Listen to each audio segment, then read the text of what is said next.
et les dépôts des armes en pointant du doigt le Rwanda comme étant le principal instigateur de l'agression dans la partie est de la République démocratique du Congo. Commentaire Maxime Akabo. La violence dans l'est de la République démocratique du Congo s'intensifie entre le FARDC et le M23, alors que les États-Unis ont officiellement appelé le Rwanda à mettre fin à son soutien au groupe rebelle M23 et à retirer immédiatement ses forces armées rwandaises du territoire congolais. Dans un communiqué rendu public ce lundi 5 février, les États-Unis ont renouvelé les rappels au M23 pour un cessez-le-feu immédiat et les dépôts des armes. Ils ont également pointé du doigt le Rwanda comme étant le principal instigateur de l'agression dans la région. Par ailleurs, en scène de communiqué, le secrétaire d'État américain Anthony Blinken avait discuté du conflit persistant dans l'Est avec l'ancien président kenyan Uhuru Kenyatta, soulignant l'importance du processus de Nairobi et l'appui des leaders régionaux pour résoudre la crise. Anthony Blinken a insisté sur la nécessité du dialogue et de la coopération régionale pour ouvrir la voie à la réconciliation avec les groupes armés. Pendant ces temps, la position du président congolais Félix Antoine Tshisekedi Tshilombo a également été réaffirmée, rejetant catégoriquement tout dialogue avec le rebelle du M23 soutenu par le Rwanda lors de la cérémonie d'échange de vœux avec les diplomates accrédités en RDC.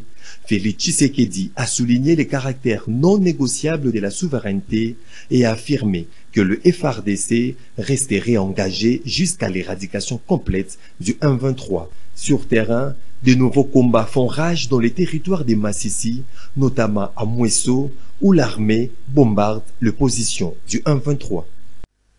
Situation de l'insécurité à l'est de la République démocratique du Congo avec l'agression rwandaise sous couvert du M23.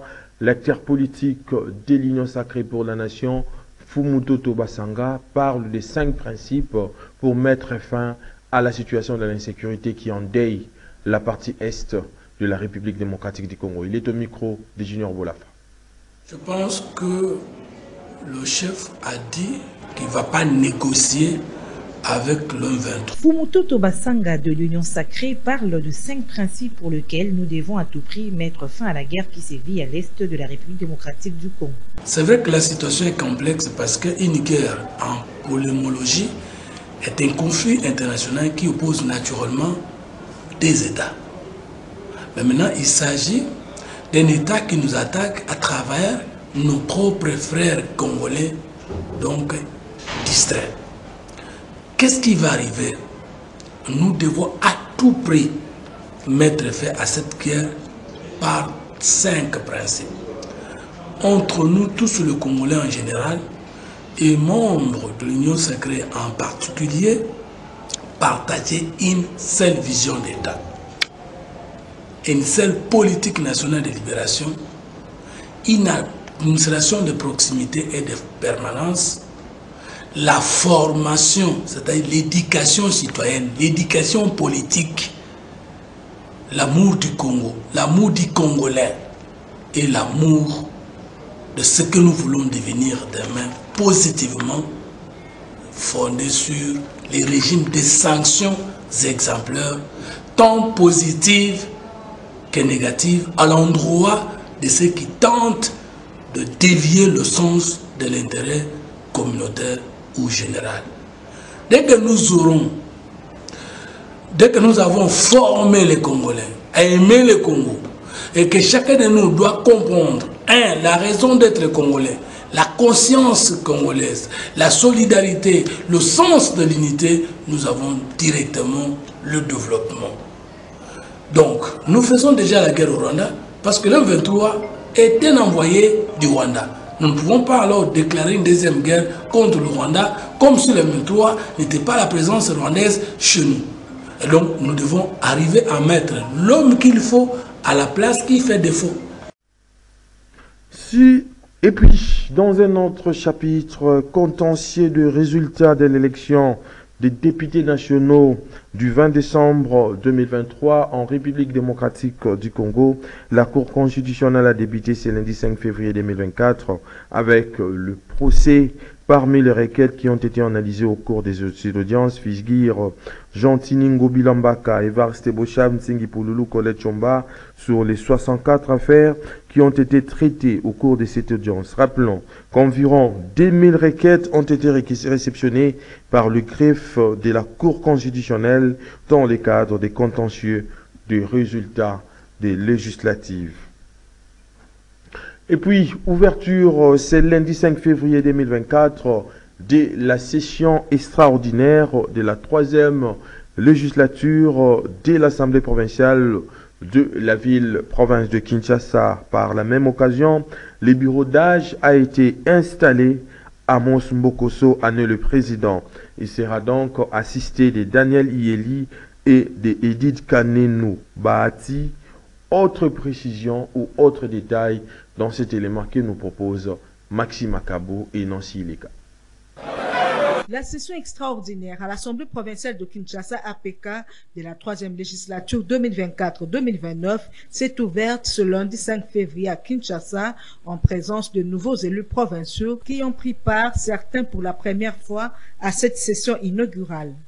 Désigné président du bureau provisoire, Amos Mbokosso a appelé ses collègues députés de se mettre déjà au travail. Dans quelles conditions nous prenons ces pouvoirs?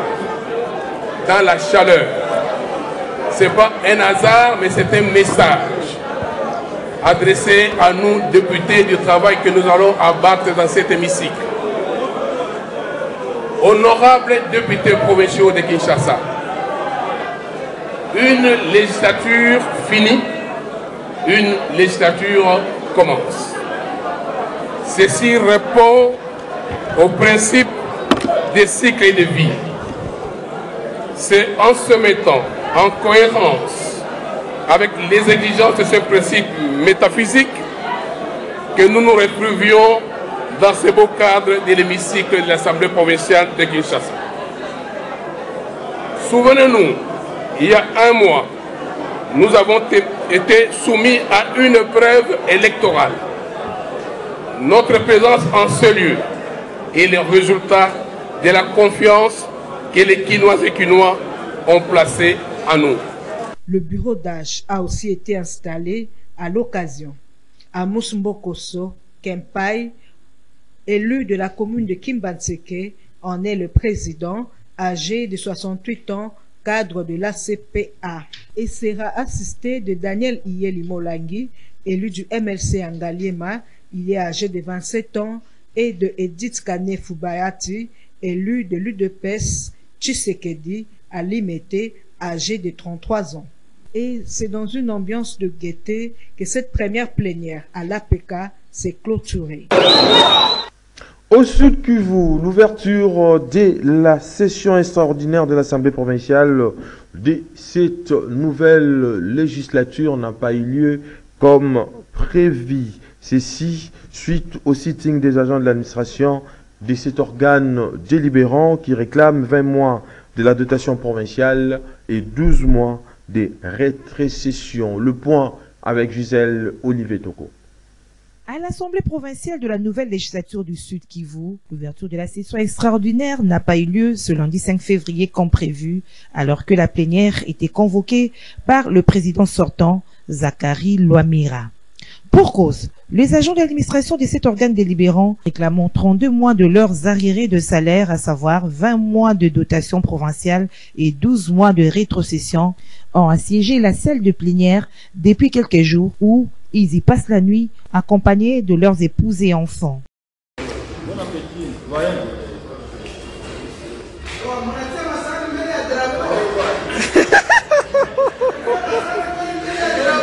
Toutes les entrées sont bloquées par de barricades. Difficile pour les nouveaux élus provinciaux du Sud Kivu d'accéder à l'enceinte de l'Assemblée provinciale. À en croire, ces agents composés principalement du personnel de l'administration, des services techniques et travaux parlementaires, leurs revendications iront jusqu'à ce qu'ils obtiennent gain de cause.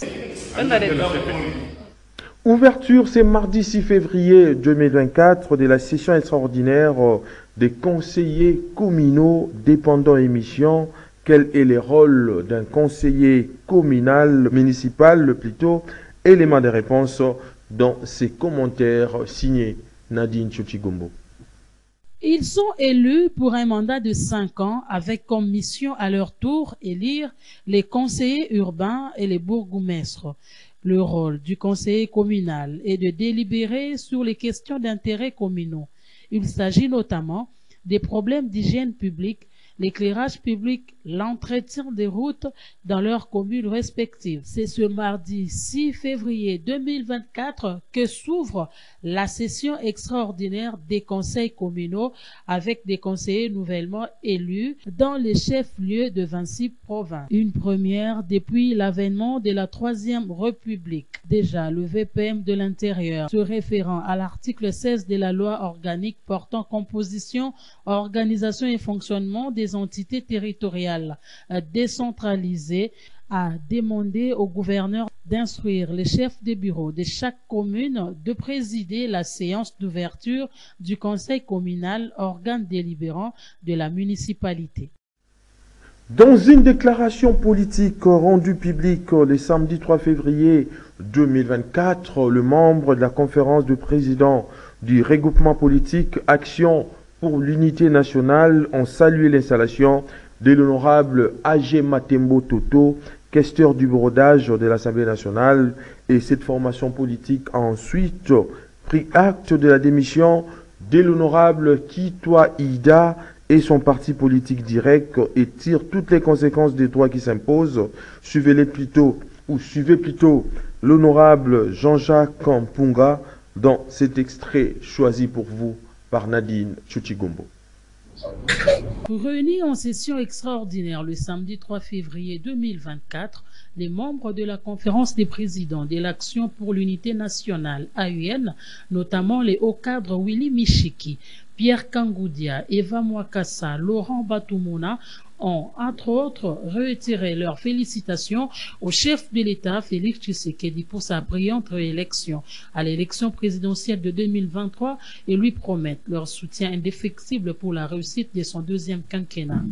Aussi, l'AUN prend acte de la démission de l'honorable Kitwa Ida et son parti direct et tire toutes les conséquences des droits qui s'imposent. Honorable Jean-Jacques Pongo. Nous, membres de la conférence des présidents de l'AUN, réunis ce jour en session extraordinaire, déclarons ce qui suit. Tenons à réitérer nos félicitations au chef de l'État, notre haute autorité morale, son Excellence Félix Antoine Tshilombo, pour sa brillante réélection à l'élection présidentielle du 20 décembre 2023 et lui promettons tout notre soutien indéfectible pour la réussite de son deuxième quinquennat au profit des Congolaises et Congolais. 2. Félicitons les honorables députés nationaux et provinciaux élus sur les listes de l'AUN et nous réjouissons de l'installation de l'honorable Moïse A.G. Matembo Toto Age comme questeur du bureau d'âge de l'Assemblée nationale. 3. Saluons la cohésion au sein de l'AUN et aussi prenons acte de la démission de l'honorable Kitwa Godalena Ida, de son parti politique direct, membre de l'AUN, et de son poste de présidente nationale du dit parti. Suivant évidemment sa lettre de démission nous transmise par le parti politique direct. Dès lors, la conférence des présidents des AUN tire toutes les conséquences des droits qui s'imposent. Notez que cette plateforme politique du pouvoir, pas de moindre, réunit plusieurs poids lourds de la scène politique congolaise. Mesdames et messieurs, vous avez compris certes que la déclaration a été lue par M. Jean-Jacques Kampanga et non Jean-Jacques Kampunga, comme je venais de le dire tantôt. Et puis, les leaders des groupes d'autodéfense ont adhéré au parti politique Alliance des nationalistes congolais, ANC, un parti politique qui soutient la vision du président de la République, Félix Antoine Tshisekedi Tshilombo. Cette nouvelle a été donnée par Hussein Nebongo, secrétaire général et porte-parole de cette formation politique. Suivez. Nous sommes vraiment là pour accompagner les FARDC. Vous savez que le chef de l'État à qui nous rendons hommage a pris une ordonnance depuis un certain moment pour instituer ce qu'on appelle le corps des réservistes de l'armée congolaise. Et le général Padire a été nommé comme coordonnateur. Alors, ce fait-là n'est pas nouveau pour la RDC parce que vers 2005-2003, le général Padire était aussi désigné comme ça, mais il y avait beaucoup d'erreurs qu'on a constatées auxquelles on ne veut plus que ça revienne. Parce qu'il n'était pas accompagné politiquement. Et le fait qu'il n'était pas accompagné politiquement, toutes les autorités qui étaient venues du Sun City, alors qu'on venait juste de dialoguer, il y avait cohésion nationale, ces autorités ont essayé de marcher sur les efforts des groupes d'autodéfense pour se faire des pouvoirs. Et une fois c'est fait des pouvoirs, on remercie ces groupes-là du fait qu'on avait désigné le général Padire, mais politiquement, on a favorisé plusieurs infiltrations. Et comme il n'y avait pas un soutien des groupes d'autodéfense, Ouazalendo, parce que c'est que presque tout le monde comprend, aujourd'hui, il y a eu infiltration au sein de l'armée, il y a eu infiltration au sein des institutions. Alors qu'aujourd'hui, le chef de l'État revient sur cette pratique. Nous avons dit, cette fois-ci, on ne veut plus d'erreur, il faut qu'il y ait un soutien politique soit vraiment installé de la manière que tous les groupes d'autodéfense que nous appelons aujourd'hui des réservistes, parce qu'ils sont tous des réservistes, tous sont unis et nous avons dit que nous allons nous mettre ensemble pour accompagner ce processus pour que le chef de l'État ait directement un interlocuteur à la question des Ouazalendo, c'est-à-dire les réservistes, sur les plans politiques comme sur les plans techniques. Alors je vous annonce ici qu'au sein de l'ANC, en tout cas tous les groupes d'autodéfense ont adhéré et que maintenant là, presque partout à RDC, ils sont conscients qu'ils doivent faire en sorte que l'on accompagne le chef de l'État, qu'on accompagne notre armée dans la lutte contre l'insécurité. D'ailleurs, vous êtes en train de vous rendre compte du travail qui s'est fait aujourd'hui contre les M23. Vous sentez que à la première ligne, ce sont les réservistes qui sont en train d'épuiser aujourd'hui l'armée rwandaise, en tout cas de son essentiel. Alors c'est ça la vision, c'est ça ce que nous cherchons, défendre ces pays comme l'ont fait les grands nationalistes congolais, Lumumba, Simon Kimbangu, Laurent Désiré Kabila. Aujourd'hui nous parlons des chefs de l'État qui est au pouvoir en fait. Dans un autre chapitre, le chef de l'État, Félix Antoine Tshisekedi Tshilombo, appelé à suivre les traces du roi David et Josias de Salomon, qu'il soit conduit par le Saint-Esprit tout au long de son second quinquennat. L'appel est de l'apôtre Patrick Ngoudia de l'Église universelle qui soutient par ailleurs la réélection à la tête de la République démocratique du Congo et salue cela du président Félix Antoine Tshisekedi Tshilombo. Suivez. Voilà, nous saluons la réélection du président Félix Antoine Tshisekedi pour son deuxième mandat dans notre pays. Ce que nous voudrions, c'est qu'il puisse suivre les traces du roi David. David a gouverné selon la pensée de Dieu, qu'il marche dans les traces de Salomon, de Josias. Ce sont des hommes qui ont été inspirés par Dieu. Dieu les a conduits. Il y avait des prophètes à côté d'eux pour les accompagner, pour leur donner l'intelligence et la sagesse afin de bien diriger le pays. C'est pourquoi nous demandons qu'ils soient animés, qu'ils soient conduits par le Saint-Esprit pour qu'ils puissent régner avec succès, avec réussite et amener ce pays au développement, amener ce pays à s'épanouir, amener ce pays à la bénédiction intégrale. Nous disons ceci, ce n'est pas que nous disons que ceux qui l'ont élu, c'est le peuple, mais nous ne pouvons pas dire, on dit que tout pouvoir émane de qui? De Dieu. S'il n'y a rien, il n'y a rien qui peut se faire au monde si Dieu ne le permet pas. Tout ce qui arrive, c'est la volonté de Dieu. S'il a été élu, c'est que le Seigneur a permis qu'il soit élu et qu'il puisse diriger ce pays et savoir conduire ce pays dans de meilleures destinées. On voit que à chacun son travail. Nous, les hommes de Dieu, notre travail, c'est de quoi? C'est de nourrir les troupeaux, nourrir le peuple de Dieu avec la parole de Dieu, avec la saine parole de Dieu, une parole qui est révélée pour que tout homme, politicien ou pas politicien, arrive à la vie éternelle. Alors, si un homme de Dieu aujourd'hui dit que non, voilà, le Seigneur m'a parlé, nous ne savons pas comment Dieu lui parle, qu'est-ce que Dieu lui a promis. Mais ce que nous savons, c'est que le travail des hommes de Dieu, c'est d'encadrer ceux qui sont au pouvoir, c'est d'encadrer la population. Nous devons montrer à celui qui dirige, par exemple au président de la République, que non, il y a de devoirs qu'il a pour ce pays. Ces devoirs, c'est de conduire la population, c'est de conduire ce peuple à un meilleur, donc à s'épanouir, à conduire ce pays pour que ce pays soit le flambeau de l'Afrique, le flambeau du monde. Parce que, vous savez, si le Congo se développe, ça va entraîner l'Afrique et ça sera le monde entier. Et puis, 15 militants du mouvement citoyen Lutte pour le changement à Lucha, section de Butembo, ont été arrêtés par la police nationale congolaise de cette ville ce lundi 5 février 2024 devant les installations du maison de télécommunications RTL. Ces militants de la Lucha étaient en sitting depuis le samedi 3 février 2024 pour dénoncer la perturbation intempestive du réseau RTL qui n'arrive pas à satisfaire ses consommateurs. Suivez.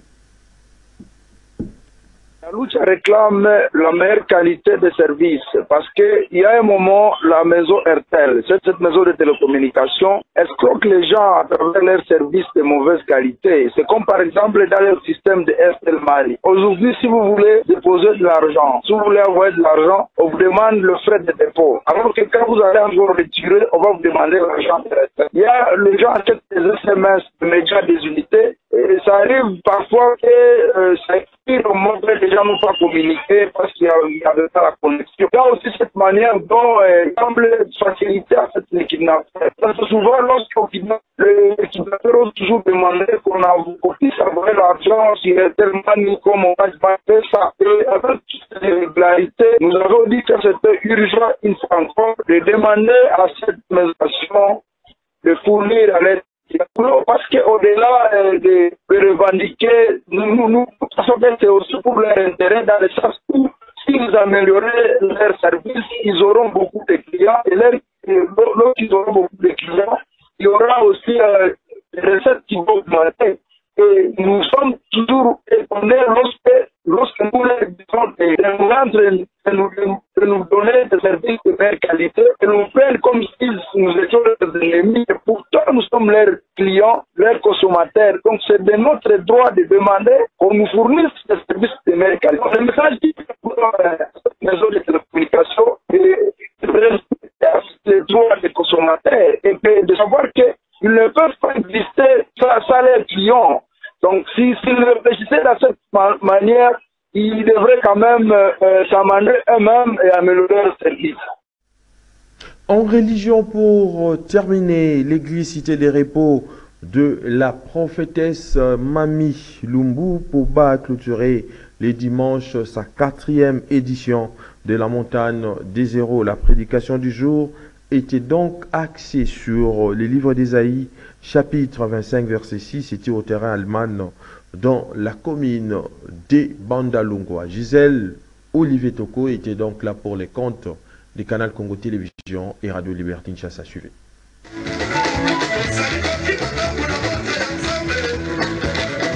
Du 31 au 4 février 2024, le terrain allemand de Bandalungwa Chibango a vibré sous les rythmes d'intenses moments de prière, de prophétie, de louange et d'adoration avec l'église Cité de Repos à travers sa 4e édition de la montagne des Zéros. L'hôte, la prophétesse Mami Lumbu Poba, a lors de la journée de clôture, axé sa prédication sous le livre d'Ésaïe, chapitre 25, verset 6, appelant à s'accrocher à Jésus-Christ, seul espoir, illustrant ainsi son témoignage personnel. Que Dieu a fait comme dépôt dans ta vie. Si pour les hommes il te diminue par rapport à la caracasse, par rapport à la famille d'où tu ressens, par rapport à la taille que toi tu es en train de porter, mais le Seigneur est en train de te définir par rapport à son investissement en toi. Une rencontre de prière qui a réuni une foule immense.